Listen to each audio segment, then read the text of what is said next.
story we're following today as well. The new developments in last week's shooting of a black teenager in Kansas City. An elderly white man is now charged over the incident.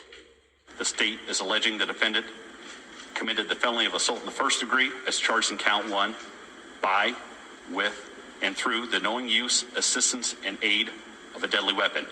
As the prosecutor, Clay County, I can tell you there was a racial component to the case. According to police, 16-year-old Ralph Yarl was picking up his siblings at his mother's request. He mistakenly went to the wrong home. He knocked on the door, was shot twice through what was a glass door, once in the head, once in the arm after he had fallen. He's recovering at home now, released from hospital. But this is a big story for discussion in the U.S. and beyond. And Natalia Goodwin is in Ottawa looking at some of the details.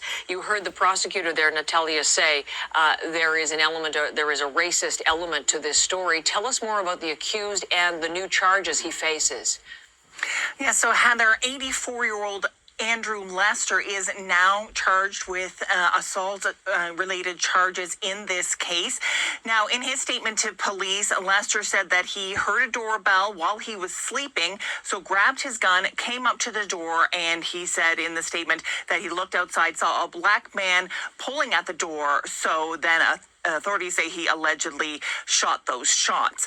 Now, prosecutors wouldn't, they were asked last week if there was any kind of conversation between Lester and this teen while at the door, and they said in the charging documents that they didn't see anything that said there was any kind of conversation. And Lester was originally released on Friday. Now, that release without charges caused all kinds of outcry in the community. It included protests over the weekend and Lester's home being vandalized because people say he should have been arrested right away, as the reports from Yarl, the teen in the case, saying that, he was just at the wrong home, a case of mistakenness there. So the case is also, bringing up this debate around stand your ground laws.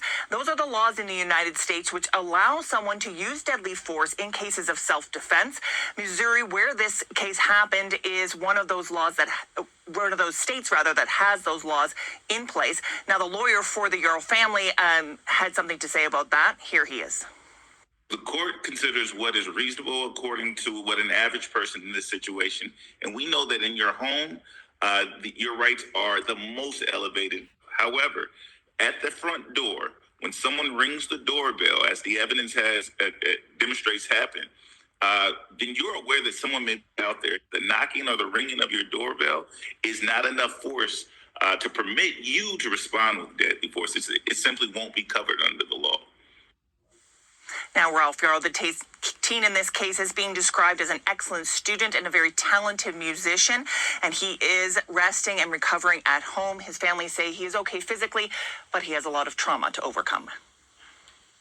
Natalia, thank you very much.